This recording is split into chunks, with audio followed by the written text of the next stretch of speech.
Ben Eielson was an aviation pioneer and teacher. He was one of the best pilots of the 1920s. Within 15 years of the first successful flight by the Wright brothers, Ben Eielson flew a plane over both the top and bottom of the world. He changed maps of the world and was the first to fly airmen in Alaska. He was truly an educator and leader in a global sense. As when he flew over the world, he changed people's minds. He changed their perspectives on aviation. I marveled at Eielson's skill and courage, stated by Hubert Wilkins, fellow explorer of the 1920s. Ben Eielson's legacy lives on through the evolution of mobile maps to the Antarctic region, where he found new islands, and the inception of Alaskan Airlines today. Ben was born on July 20th, 1897, in Hatton, North Dakota. Ben enlisted in the Air Service of the U.S. Army in 1917 and enrolled in the U.S. Army Signal Corps so that he would fly in World War I, but was retired out of the service on March 4th, 1919. After graduating from the University of North Dakota in 1921, Ben entered the University of Georgetown to study law. While a student at Georgetown, he met a representative from Congress from Fairbanks, Alaska, named Daniel Sutherland. Sutherland offered Ben an opportunity to teach at Fairbanks, Alaska in 1922. Sutherland wanted to break Alaska's dependence on shipping companies based out of the West Coast. He and Ben worked together to promote air service in Alaska. It was at this time that Ben Eielson's father, Ole Eielson, realized his son's need for adventure would carry Ben farther out into the world. I believe that Ben has contributed to aviation in the Arctic and Antarctic, and if he must be sacrificed, I am proud but grieved father, Ole Eielson. I remember every time he came, it was fun. We looked forward to it when he came. And considering I was born in 1921, I'm 93 years old, and that's the same year that he took off for Alaska to teach school.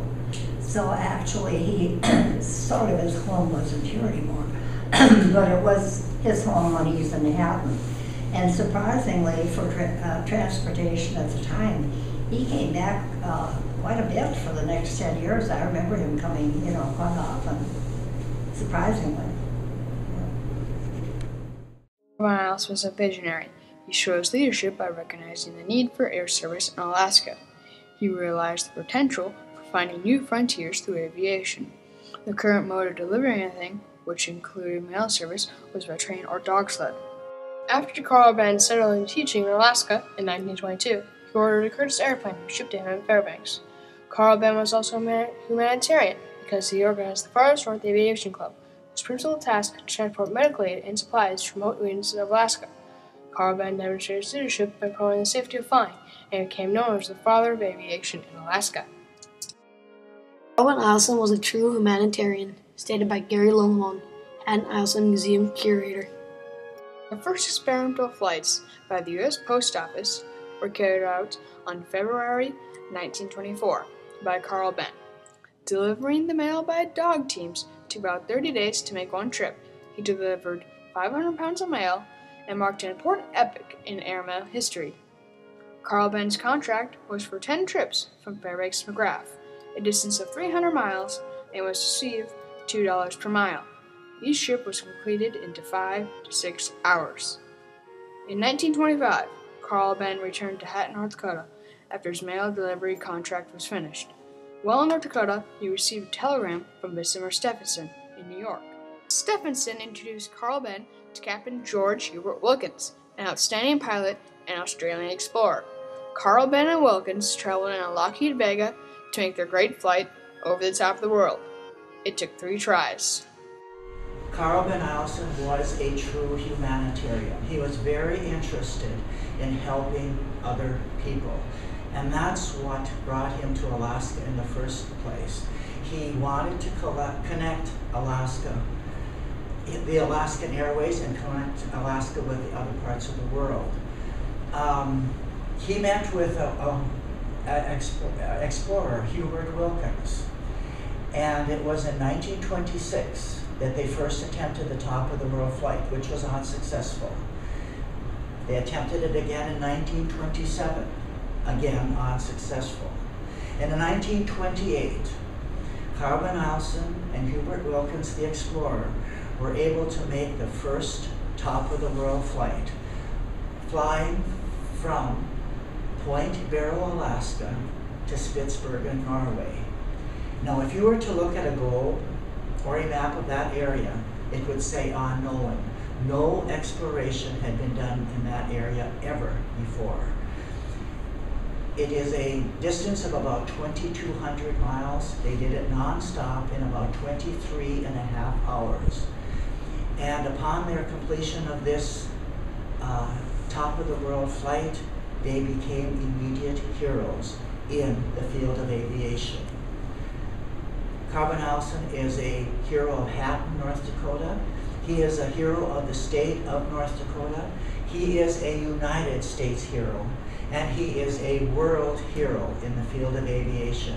To this day, Carl Ben Eielson's flight over the top of the world is still considered one of the bravest and one of the greatest feats in aviation history. Eielson kept his nerve. I prayed. 60, 70 miles an hour. We lifted, swung secondly, touched the ice again, then soared smoothly into the air, as quoted by Hubert Wilkins.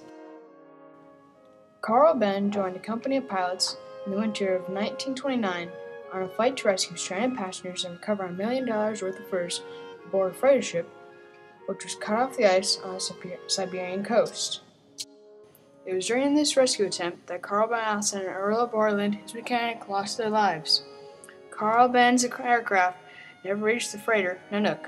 79 days later, a multinational air and ground effort discovered the wreckage of Carl Ben's plane on a small island off the Siberian coast. Both bodies were recovered on February 30th and were returned to the United States for burial.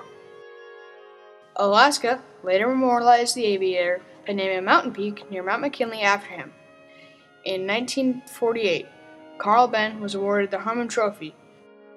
The award described by the Clifford B. Harmon Trust as an American award for the most outstanding international achievements in the arts and/or science of aeronautics. With accomplishment comes recognition, and many things were given in honor of Carl Ben Eielson's accomplishments. Just to name a few, Carl Ben Eielson was inducted into the North Dakota Aviation Hall of Fame.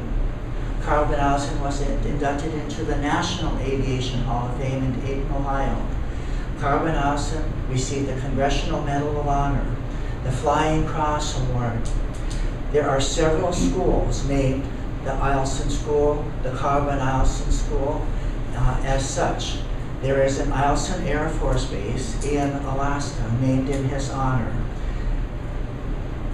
We have the Hatton Cemetery has an archway that is the Hatton or the Carl Ben Eielson Memorial Arch. This arch was built by grade school children from throughout the state of North Dakota, sending their nickels and dimes to the city of Hatton to build and erect this monument in honor of Carl Ben Eielson, this great man in the field of aviation. Carl Ben Eielson received the Harmon Trophy.